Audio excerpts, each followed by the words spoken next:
Bismillah ar-Rahman ar-Rahim, bonjour tout le monde. Je me présente, je suis Dr Zabir Omar Farouk, je suis maître assistant en maladies infectieuses, en infectiologie au CHU d'Oran. Je vais vous présenter aujourd'hui la conférence de la fièvre typhoïde. C'est pratiquement ma deuxième conférence avec vous, après la première, qui a été déjà assurée le mois de février ou le mois de mars. Le tétanos. Pour commencer, comme plan du cours, tous les plans du cours pratiquement ils commencent par une introduction, par la description de l'agent pathogène, un peu sur l'épidémiologie, que ce soit l'état épidémiologique, soit en Algérie ou dans le monde entier. La physiopathologie qui est très importante, puis la clinique, les formes cliniques et l'évolution de la maladie sous traitement et sans traitement.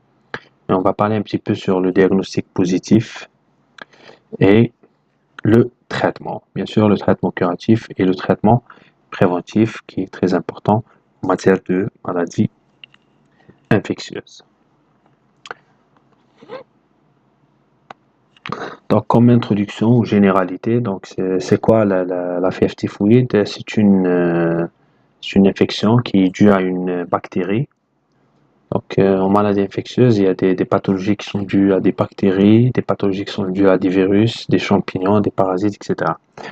Donc, notre cours aujourd'hui, ou notre conférence, cette pathologie, elle est due à une bactérie, donc c'est une infection bactérienne, et cette bactérie, donc il y aura une libération de toxines, et c'est ça qui fait vraiment la gravité de la maladie. Et du coup, on parle de toxi-infection, et cette toxi-infection, elle est contagieuse, donc c'est très important de connaître et de savoir cette contagiosité, parce que quand on parle de contagiosité, c'est pratiquement le même cas que nous vivons tous actuellement, c'est le cas de la Covid-19, qui est une maladie contagieuse, donc la contagiosité est très élevée. Donc quand on parle de contagiosité, la prise en charge, elle est pratiquement différente entre une pathologie ou une maladie infectieuse contagieuse et une maladie infectieuse non contagieuse. Ce qu'il faut savoir, c'est pas toutes les maladies infectieuses qui sont contagieuses. Donc voilà. Et quand on parle de contagiosité, j'insiste sur ça, sur un truc important, la prise en charge elle est différente. Et le malade nécessite une chambre d'isolement. L'isolement il est obligatoire dans une salle, seul, etc. Et parce qu'il y a le risque pour le perte de contagiosité, que ce soit pour le personnel médical ou pour l'entourage. Donc, il n'y a pas les visites sont interdites, etc. Donc, cette pathologie, cette fièvre typhoïde, elle est due à une bactérie. Donc, cette bactérie, elle s'appelle Salmonella typhi, qui est bacillodéperte. Parfois, elle est due au Salmonella paratyphi A. Salmonella paratyphi B, elle est rare et exceptionnellement, elle est due au Salmonella paratyphi C. Elle est malheureusement fréquente dans les pays en voie de développement ou les pays sous-développés. Elle sévit sur le plan épidémiologique, elle sévit en Algérie à l'état endémo-épidémique, c'est-à-dire on la voit durant pratiquement toute l'année, il y a des cas déclarés dans certaines wilayats, avec parfois des pics épidémiques. La dernière épidémie au niveau de l'ouest algérien, c'est l'année passée au niveau de la wilaya de Tlemcen. Elle constitue un problème de santé publique. Ah oui, c'est un problème de santé publique parce qu'elle a un rapport très important avec l'état de l'hygiène, l'état de l'assainissement, etc. Et il ne faut pas oublier, j'insiste sur ça, c'est une maladie à déclaration obligatoire. C'est une maladie à déclaration obligatoire. Donc le réservoir, c'est une maladie qui est humaine, spécifiquement humain. Donc le réservoir il est humain, c'est l'être humain.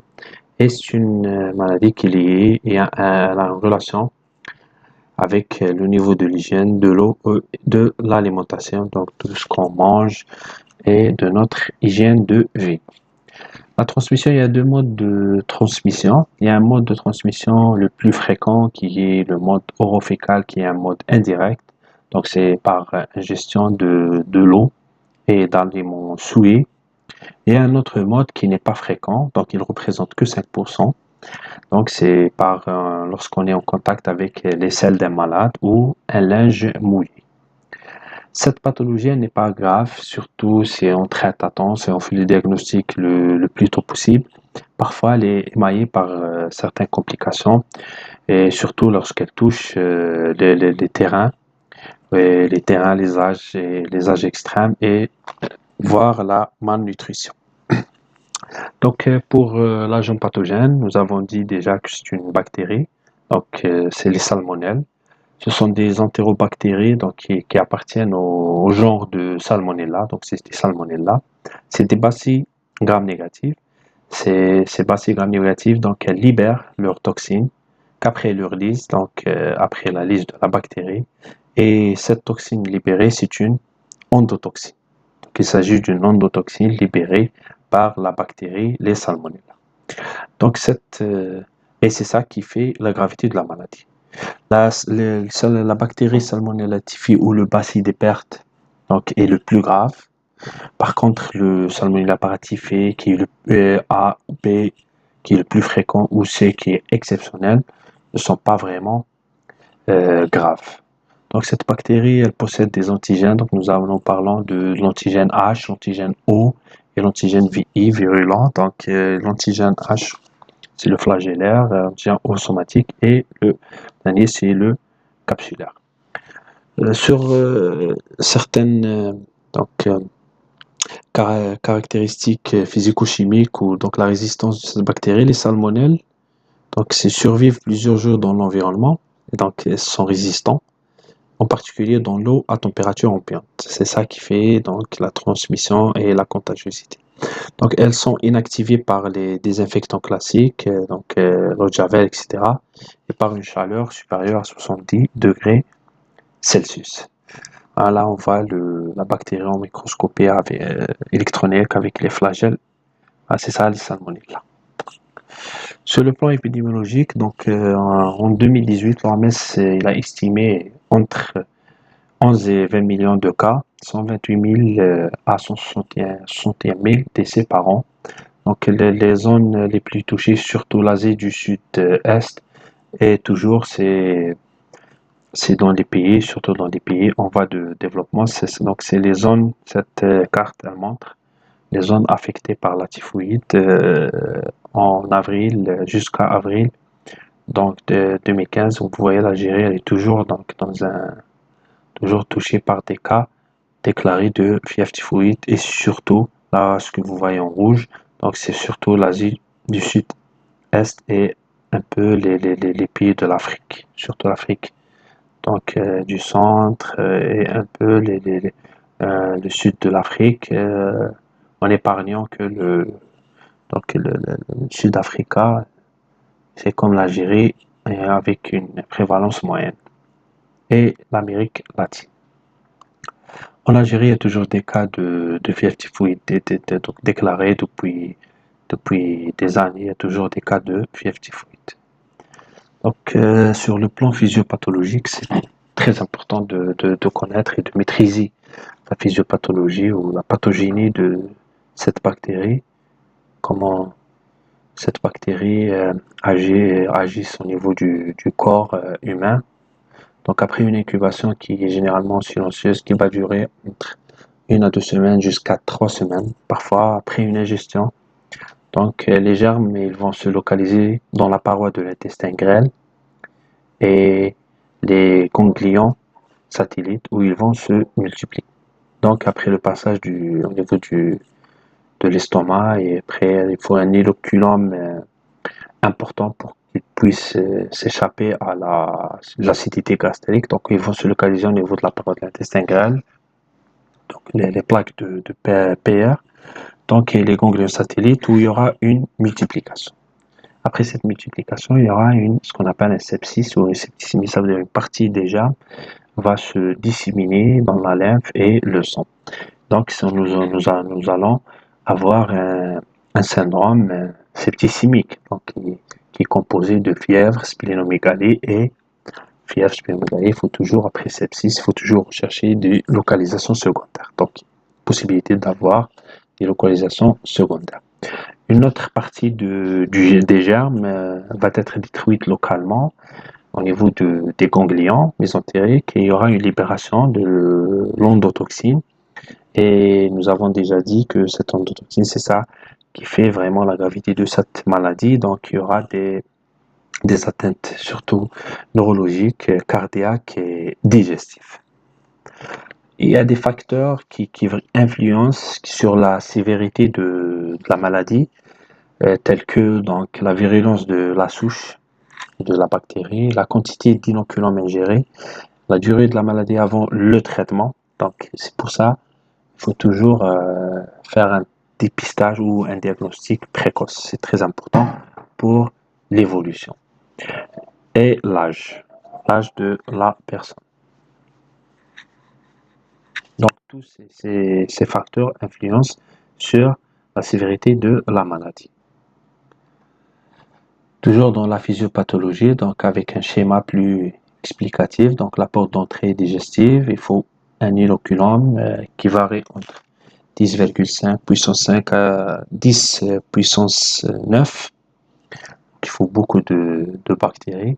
Donc, il y aura une localisation et multiplication au niveau de l'intestin grêle, puis il traverse la paroi intestinale. Donc, il y aura une élimination au niveau des selles. Donc, on peut faire la recherche de la bactérie par la recherche de cette bactérie au niveau des selles, ce qu'on appelle la pratique de coproculture. Au niveau des ganglions mésentériques, donc les plaques de PR, là il y aura une multiplication parfois, puis parfois il y aura une septicémique, soit parfois sanguine ou par voie lymphatique. Donc, lorsqu'on parle de septicémie, donc hémoculture, on peut isoler le germe au niveau du sang, dans la circulation sanguine. Donc, on peut pratiquer des prélèvements de sang à la recherche de la bactérie. Puis, on peut avoir des localisations secondaires, au niveau de la vésicule biliaire, au niveau du foie, parfois au niveau du rein. Donc, ça, c'est pour la physiopathologie. Donc, on va passer au tableau clinique. Et la forme commune, qui est la forme commune, c'est pas la forme ou la forme classique qui n'est pas la plus fréquente. Donc, après une incubation généralement d'une semaine à 2 semaines, et cette incubation qui est asymptomatique, parfois associée à une diarrhée fugace après un repas contaminant. Donc, généralement, l'incubation, elle est asymptomatique et silencieuse.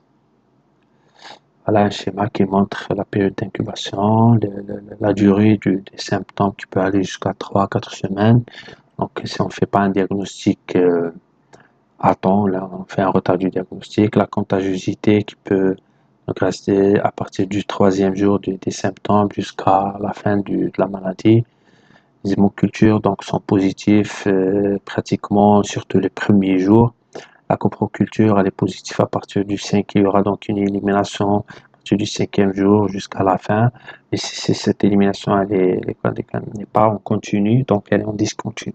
Donc on va parler sur ça après dans le diagnostic positif. Donc après la phase d'incubation qui va durer 1 à 2 semaines, il y aura une phase d'invasion ou appelée premier septenaire. Il y a une autre phase d'état qui est appelée phase appelée deuxième septenaire.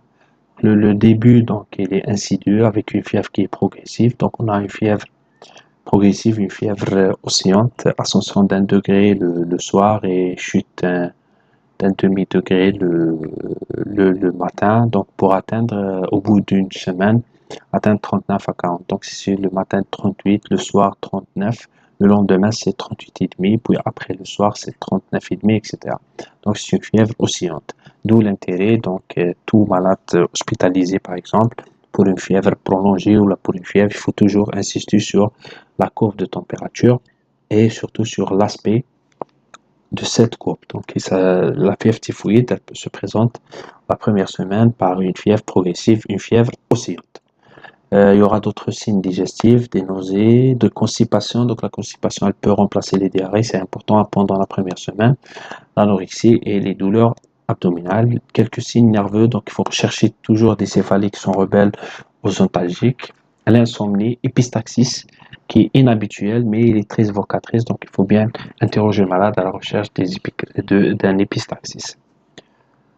Euh, J'insiste sur une chose, pour retenir donc ces signes cliniques, il faut toujours se rappeler du terme CIVET, donc céphalée, insomnie, vertige et épistaxis était trouble du transit, donc c'est une constipation.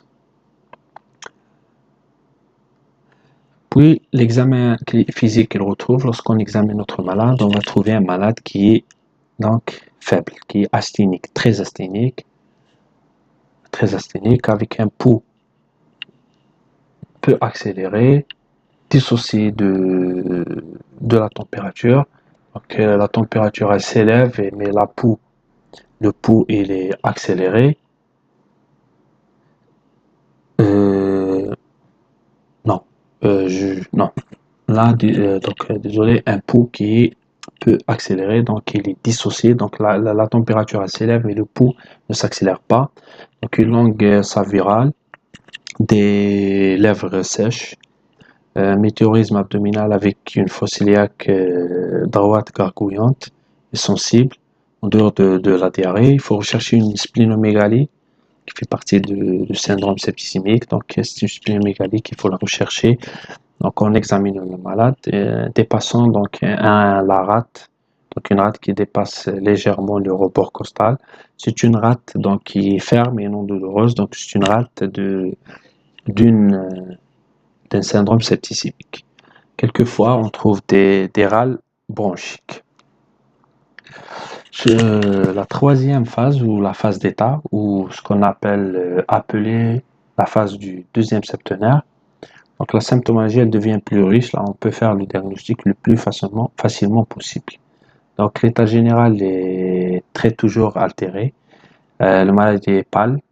Avec là, la fièvre, elle devient, tout à l'heure, la fièvre, pendant la première semaine, donc c'est une fièvre progressive oscillante. Là, la fièvre, elle devient donc en plateau à 39-40, le malade asthénique avec un visage toxique et des lèvres fuligineuses. Les signes nerveux, toujours les céphalées qui persistent, qui sont rebelles au traitement. Le typhos, donc il faut retenir que le malade, il devient apathique, il devient indifférent, prostré, il délire avec l'inversion du sommeil, donc il veille la nuit, il dort le jour, et des mouvements dits carphologiques, donc c'est des mouvements, donc il faut rechercher, le malade il cherche à attraper des choses ou des objets imaginaires. Donc nous avons la fièvre qui est en plateau, le typhos, deuxième signe, parce qu'il y a 5 signes cardinaux au niveau de la phase d'état. Donc la diarrhée, fétide, donc elle est ocre en jus de melon, avec toujours des signes digestifs, l'anorexie et une langue saburale. Le pouls il est toujours dissocié par rapport à la température, donc la température est très élevée, mais le pouls il est toujours dissocié. L'examen physique, donc un météorisme abdominal avec toujours une fosse iliaque droite gargouillante et sensible. La splénomégalie, donc toujours, elle persiste avec une splénomégalie modérée, molle, non douloureuse, parfois associée à une hépatomégalie qu'il faut rechercher à l'examen physique. Les taches rosées lenticulaires, elles sont inconstantes mais pathognomoniques. Donc si on arrive à l'examen physique à trouver ces taches rosées lenticulaires, donc c'est un signe pathognomonique de la fièvre typhoïde. Donc il faut toujours d'emblée dire que il s'agit d'une fièvre typhoïde parce que c'est un signe pathognomonique, mais malheureusement il est inconstant. Donc c'est quoi ces taches rosées lenticulaires? Donc c'est des petites macules rondes de 2 à 3 mm, roses, s'effaçant à la vitropression, et il faut les rechercher sur l'abdomen, la base du thorax, les flancs, et c'est donc évoluant par poussée. Donc ils apparaissent puis ils disparaissent.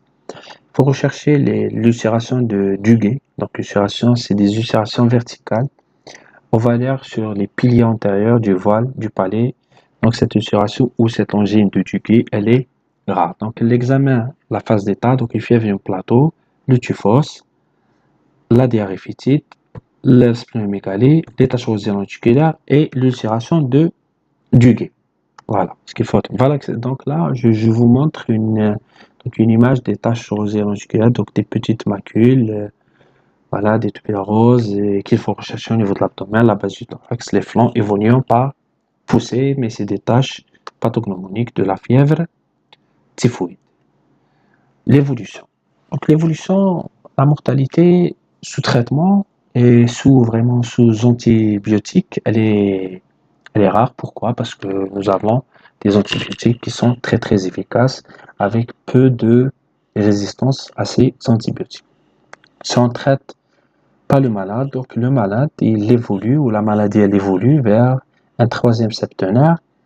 Et donc septenaire, ce septenaire, c'est le septenaire ou la phase des complications. Donc et la fièvre elle devient anarchique. Pour les formes cliniques, donc nous avons les formes compliquées. Donc il y a deux grands mécanismes. Tout à l'heure nous avons parlé au chapitre de physiopathologie, nous avons parlé de septicémie et nous avons parlé de libération de toxines. Donc nous avons donc les complications pas trop fréquentes, les complications septiques. Donc nous avons une hépatite bactérienne qui est une hépatite donc typhique qui représente 10% des cas. On peut avoir une atteinte au niveau de la vésicule biliaire, donc une cholécystite qui représente 0,5 à 2% des cas. Plus rare, on peut avoir une atteinte articulaire ou articulaire, donc il s'agit soit d'une ostéite ou là une ostéoarthrite. Pour les complications toxiniques, donc nous avons donc ce qui sont dues à la libération de ces toxines et donc la libération des endotoxines. Donc nous avons des complications intestinales, donc digestives, des complications cardiaques et des complications cérébrales. Ce sont des complications très très graves. Pour les complications intestinales, on peut avoir donc deux types de complications, soit une hémorragie, soit une perforation. Pour l'hémorragie donc digestive basse, donc elle peut être caractéristique. Donc c'est l'émission du sang rouge vif. Et la deuxième complication, la perforation. Donc nous avons soit une perforation sténique, donc le diagnostic il est facile, donc ne pose aucun problème. C'est ce qu'on appelle donc le ventre en bois. Donc le malade quand il vient avec une péritonite, un ventre en bois. C'est ce qu'on appelle la perforation sténique. Pour la perforation asténique, là le diagnostic il est difficile parce que le tableau clinique n'est pas vraiment très franc. Donc, on aura une sensibilité de l'abdomen avec absence du ventre en bois. Sauf quand on fait donc l'ASP, l'abdomen sans préparation, à la radio, donc on trouve un croissant gazeux sous-diaphragmatique, on trouve donc un pneumopéritoine. Donc c'est ça parce que l'abdomen tellement il a lutté, donc il y aura donc relâchement musculaire et disparition du ventre en bois. Et même pour la perforation sténique, il ne faut pas qu'il faut faire un ASP pour confirmer le diagnostic et rechercher le croissant gazeux en dessous diaphragmatique. Et là, il faut faire appel à la chirurgie, donc il faut opérer le malade le plus tôt possible pour traiter cette péritonite. Pour deuxième complication, qui est la complication cardiaque, donc qui est la myocardite. Généralement, c'est la myocardite avec des troubles du rythme, troubles de la conduction. On peut aller jusqu'à choc cardiogénique qui est très très grave. Et on peut perdre donc le malade par un choc cardiogénique. Les complications cérébrales, surtout la cérébrite ou l'encéphalopathie ou parfois le typhus qui confine au coma, donc peut être associé à des troubles psychiques.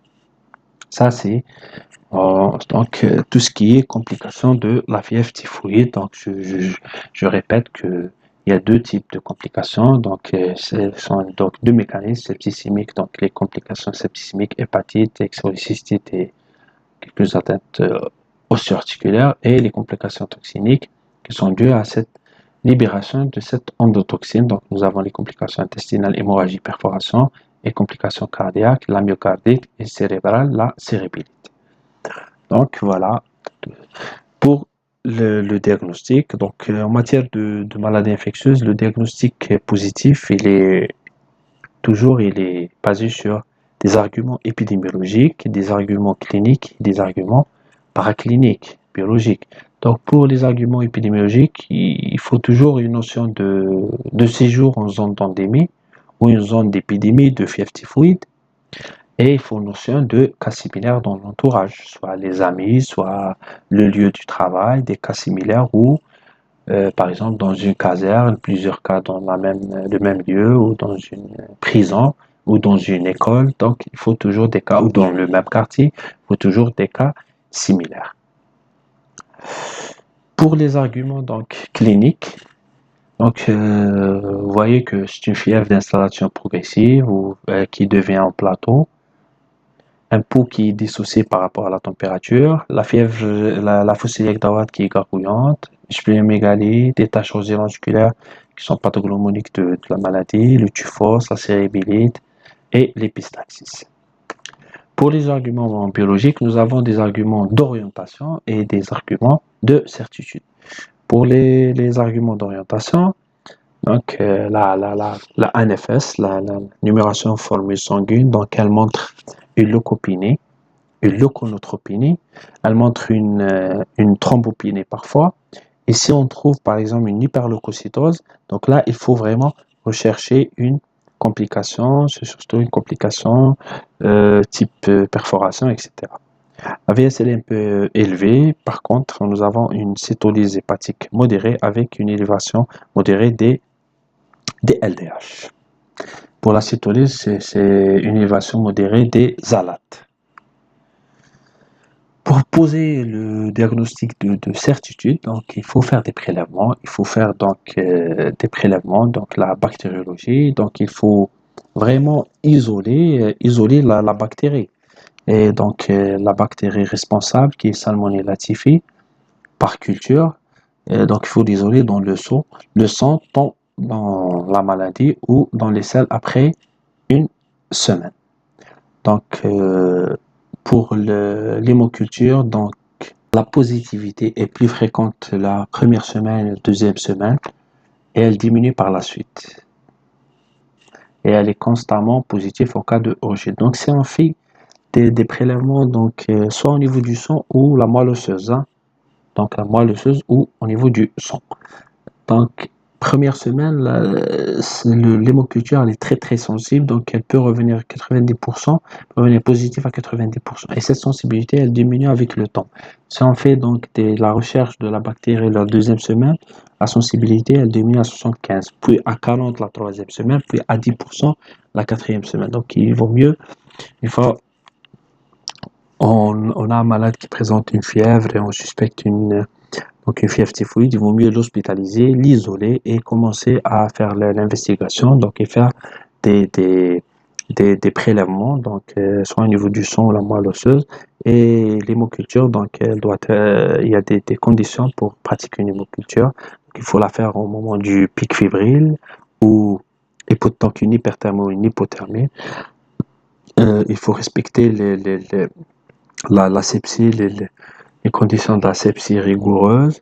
Il faut faire un prélèvement veineux, il faut faire entre 20 et 30 cc au moment du pic fébrile. Il faut donc respecter l'asepsie.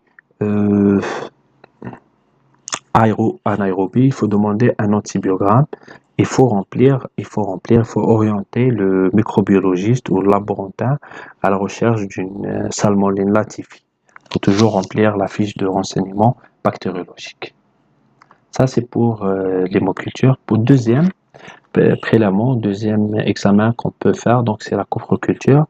Nous avons parlé tout à l'heure en physiopathologie sur l'élimination des selles au niveau de la bactérie au niveau des selles, donc l'élimination des salmonelles. Par contre, elle est intermittente, donc elle n'est pas en continu. Donc la coproculture elle doit être répétée et peut rester positive après traitement. Donc elle signale un portage biliaire ou intestinal, donc un portage chronique. Et parfois ce portage c'est lui qui cause une épidémie ou Voilà, une épidémie. Donc, donc donc pour faire le diagnostic positif, il vaut mieux faire des hémocultures. Par contre, la coproculture, c'est surtout pour donc pour savoir le portage chronique et pour la guérison. Donc, en fin de traitement, elle est un bon moyen de s'assurer que le malade n'est pas devenu un porteur chronique. Et il faut faire deux coprocultures à 48 heures d'intervalle. Si les deux reviennent négatifs, donc on peut déclarer le malade guéri. Et on peut faire la culture d'urine et des prélèvements de la moelle osseuse sont également possibles. Pour ça, la sérologie de Vidal et Félix, donc elle est peu contributive. Elle doit être vraiment abandonnée parce que vu sa sensibilité qui est très faible comme sa spécificité, avec de fausses positives, donc des faux positifs, beaucoup de faux positifs en cas d'autres maladies infectieuses telles que les salmonelloses nontifiques, l'hircinose, les typhos et paludisme, ou parfois par d'autres causes non infectieuses, surtout les dysglobulinies. Donc, on recherche surtout l'anticorps anti-O qui apparaît, ces anticorps apparaissent à partir du 8e jour, s'élèvent rapidement et décroissent vers le 30e jour. Ils disparaissent entre 2 à 3 mois. Et les anticorps anti-H sont détectables à partir du 12e jour, s'élèvent rapidement et décroissent lentement pendant des années. Donc pour juste le titrage, il faut avoir un anticorps anti-O supérieur à un titre supérieur à 1 sur 100. Et pour l'anticorps anti-H, un titrage supérieur à 1 sur 200. Comme diagnostic différentiel avec la fièvre typhoïde, comme donc elle fait partie des maladies qui présentent une fièvre au long cours, une fièvre prolongée, donc elle peut, ou parfois une fièvre aiguë qui passe à la chronicité, donc une fièvre prolongée. Donc on peut penser à un paludisme, l'érichithiose, l'leptospirose, la shigellose, méningite, donc même la grippe, la brucellose et la mononucléose infectieuse. Donc pratiquement toutes les pathologies infectieuses qui peuvent donner une fièvre, surtout une fièvre subaiguë à prolonger, on peut penser à une fièvre typhoïde. Voilà, tout ça, c'est donc nous avons vu la physiopathe, la bactério, l'épidémio, la clinique et comment isoler la bactérie, comment faire le diagnostic. Et là, à la fin, il faut traiter. Voilà, il faut donner un traitement efficace. Hein. Donc, le traitement, hein, donc c'est un traitement spécifique qui fait appel où il repose sur l'antibiothérapie. Et l'antibiothérapie, donc, elle fait appel à des molécules actives in vitro sur les salmonelles et ayant une bonne diffusion lymphatique intracellulaire et une bonne élimination biliaire. Donc, comme nous avons parlé de donc, cholécystite et portage chronique au niveau de la vésicule biliaire, etc., il faut des antibiotiques qui ont une bonne élimination biliaire sous forme active et tient compte initialement avant les résultats de l'antibiogramme. Malheureusement, en Algérie, surtout avant, nous avons un grand problème avec le laboratoire, l'antibiogramme, etc., etc., surtout pour tester donc, la sensibilité et la résistance de la bactérie au traitement parce que comme il y a eu donc des résistances au salmonelle typhus, surtout par rapport au fluoroquinolone chez des malades en provenance de l'Asie, du Sud-Est, de l'Inde, etc. Donc la voie orale est utilisée chaque fois que possible, donc il faut traiter par voie orale. Donc l'antibiotique, donc il repose, donc nous avons les phénicolés, donc tout ce qui est thionphénicol, chloramphénicol. Donc c'est des antibiotiques qui ont une bonne activité et avec une bonne diffusion lymphatique et biliaire.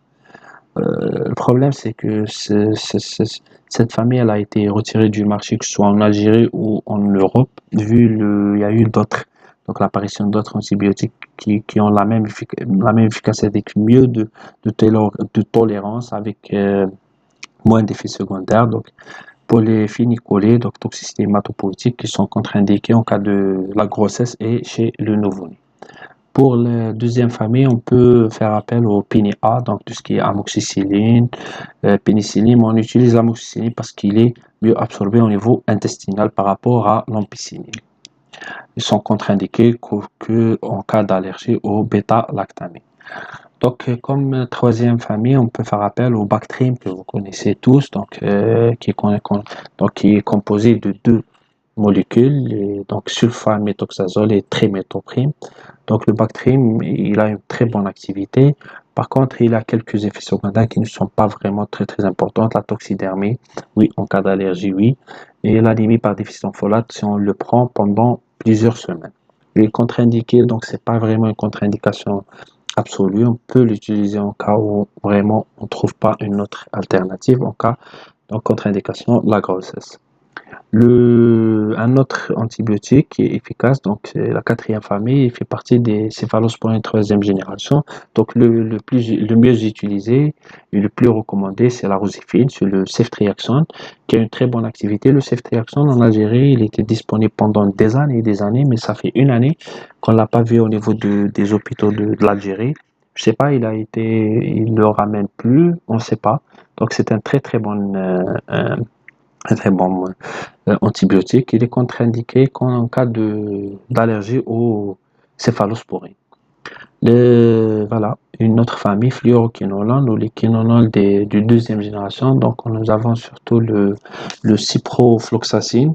Donc, nous avons ciprofloxacine et l'ofloxacine qui ont une très bonne activité et sont très utilisés au niveau des pays développés, surtout les fluoroquinolones et les céphalosporines troisième génération. Donc, la rosifine ou ceftriaxone, c'est les deux familles très utilisées au niveau des pays développés par rapport au sulfaméthoxazole, trimethoprim et l'amoxy. Ce sont utilisés au niveau des pays sous-développés ou en voie de développement.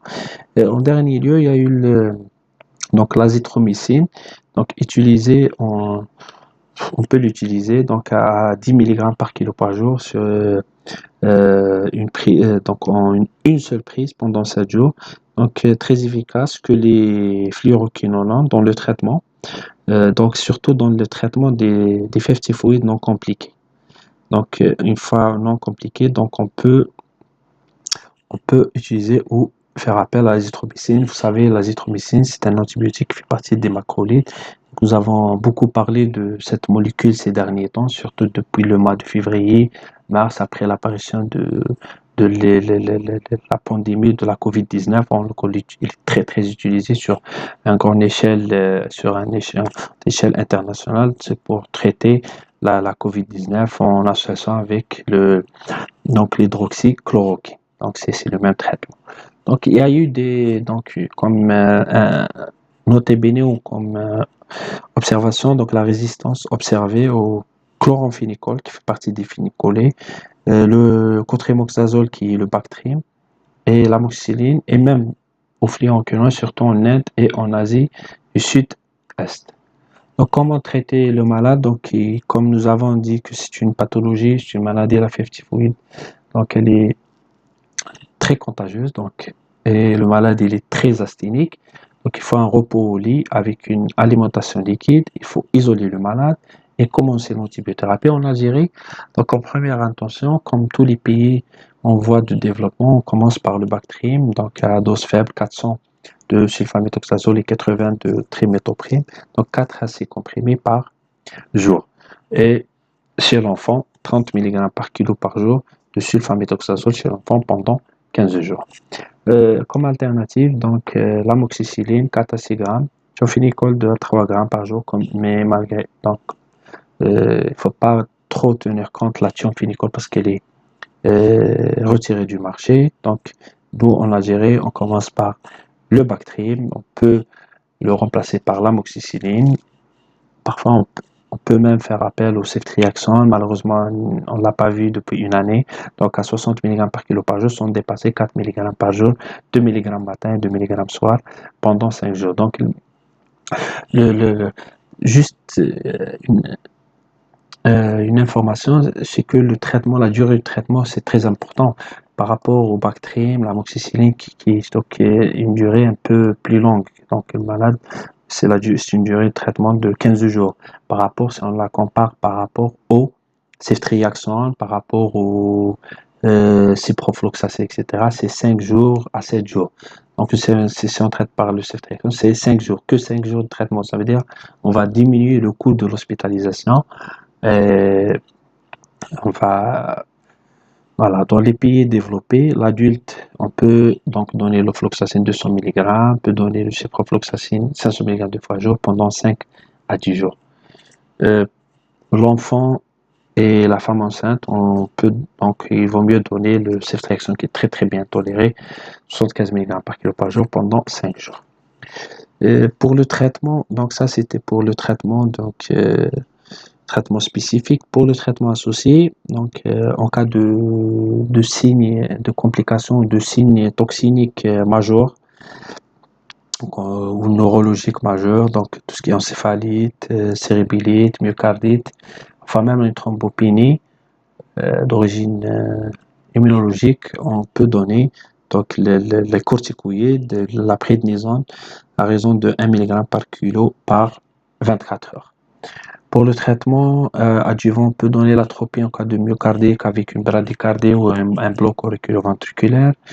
On fait appel aux grosses molécules en cas de collapsus cardiovasculaire avec hypovolémie en choc cardiogénique. Pour l'hémorragie intestinale importante, donc il faut faire une formule pour voir le taux d'hémoglobine. Donc si l'hémorragie elle est importante et le taux d'hémoglobine est une anémie importante, donc il faut pas oublier de transfuser le malade. Le traitement, parfois le traitement chirurgical des complications. Par exemple, nous avons tout à l'heure parlé de tout ce qui est péritonite, donc perforation sténique ou asthénique. Il ne faut pas oublier d'opérer le malade. Donc, sur le plan général, après le traitement, une surveillance clinique et biologique donc, elle s'impose. Donc, il faut toujours un suivi de la température, de la pression artérielle et du pouls. Donc, et toute accélération du pouls doit faire craindre une complication. Donc, auscultation cardiaque à la recherche d'une modification du rythme cardiaque ou de l'apparition d'un souffle cardiaque, etc. Observation des selles et l'examen de l'abdomen à la recherche d'un ventre en poids, etc. Et une surveillance biologique, contrôle de l'hémogramme, surtout l'hémoglobine et le taux de plaquettes. Et après l'arrêt du traitement, donc les critères de guérison, c'est 2 coprocultures à 48 heures d'intervalle, donc qui sont recommandés pour affirmer l'absence d'un portage chronique de la bactérie. Donc, pour le traitement préventif, donc c'est comme pratiquement toutes les maladies à transmission hydrique. Donc, j'insiste sur la déclaration obligatoire. Donc, il faut déclarer la maladie ou le malade aux autorités sanitaires pour qu'une enquête épidémiologique sera déclenchée par la suite. Donc, il ne faut pas oublier, j'insiste sur l'isolement du patient jusqu'à la deuxième coproculture négative, ça veut dire jusqu'à la déclaration de la guérison, et l'hygiène. Donc, le traitement préventif, il est basé sur l'hygiène qu'il faut améliorer. Donc, il faut améliorer la quantité de l'eau potable, la qualité plutôt de l'eau potable. Il faut entretenir les réseaux des égouts, les stations d'épuration et l'hygiène alimentaire, donc lavage des mains, le lavage des mains. La vaccination n'est pas recommandée en Algérie. Elle est utilisée donc, dans certains pays, si épidémie, et surtout chez des populations spécialement exposées, les militaires, le personnel hospitalier, le personnel du laboratoire. Il y a un vaccin atténué oral qui existe depuis longtemps avec un vaccin parentéral VI. Donc, pour l'adulte et l'enfant pour le vaccin atténué oral pour l'adulte et l'enfant de plus de 6 ans, efficace, l'efficacité entre 40 et 78%. Il est contre-indiqué chez les immunodéprimés, et le vaccin parentéral injectable qui est appelé Tifimvi, donc pour l'adulte et l'enfant de plus de 2 ans, avec une efficacité autour de 70%. Donc pratiquement les deux, ils ont la même efficacité. Donc c'est pas vraiment très efficace. Récemment, donc en décembre 2017, l'OMS, l'Organisation mondiale de la santé, a présélectionné le premier vaccin conjugué. Donc ce nouveau vaccin, il confère une immunité de plus longue durée que les anciens vaccins. Donc les anciens, c'était 2-3 ans maximum. Moins de doses et peut être administré à partir de l'âge de 6 mois. Donc, ce vaccin sera destiné en priorité aux pays les plus touchés par la fièvre typhoïde, ce qui contribuera à réduire l'utilisation des antibiotiques et ainsi à ralentir la progression de la résistance du bacille Salmonella typhi ou de la bactérie. Donc, pour conclure, et ce qu'il faut retenir, donc, cette maladie ou fièvre typhoïde qui est due au Salmonella typhi, euh, donc il faut penser à une fièvre typhoïde en cas d'une fièvre qui persiste ou fièvre inexpliquée qui persiste plus d'une semaine. Il n'y a pas vraiment un taux élevé de décès, seul en cas de forme compliquée. Pour poser le diagnostic, c'est surtout par la pratique des hémocultures, donc la recherche des bactéries au niveau du sang ou la moelle osseuse. La sérologie, elle est vraiment abandonnée dans les pays développés. La coproculture, il n'a pas d'intérêt sauf en cas de porteurs chroniques, la recherche des porteurs chroniques ou pour déclarer la guérison, c'est important. Et les complications, il y a deux mécanismes, toximiques et septicémiques. Et à la fin, il y a le traitement. Puis on va finir par quelques QCM qu'il faut les lire, il faut répondre. Voilà, on va les faire ensemble. On va les faire ensemble. Donc là, retenez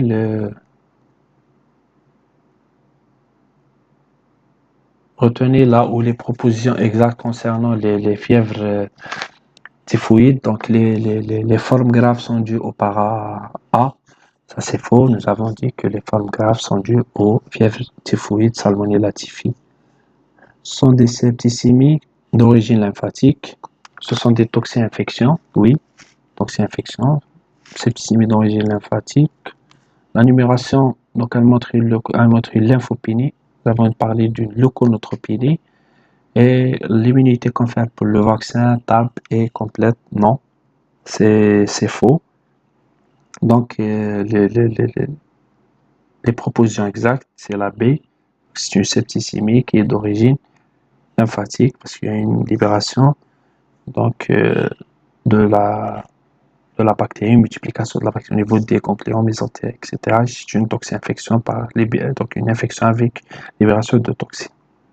Pour la deuxième, le meilleur examen pour faire le diagnostic de fièvre typhoïde au début, c'est pas la formule, c'est pas l'ECG, c'est pas le sérodiagnostic de Vidal, c'est pas le prélèvement de gorge, donc aucune.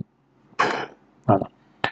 Dans la première semaine de l'évolution d'une fièvre typhoïde, la première semaine, les mois suivants doit être mis en œuvre de façon systématique et en priorité. La première semaine, première semaine, nous avons parlé d'une sensibilité très élevée pour l'hémoculture, donc il faut faire une hémoculture.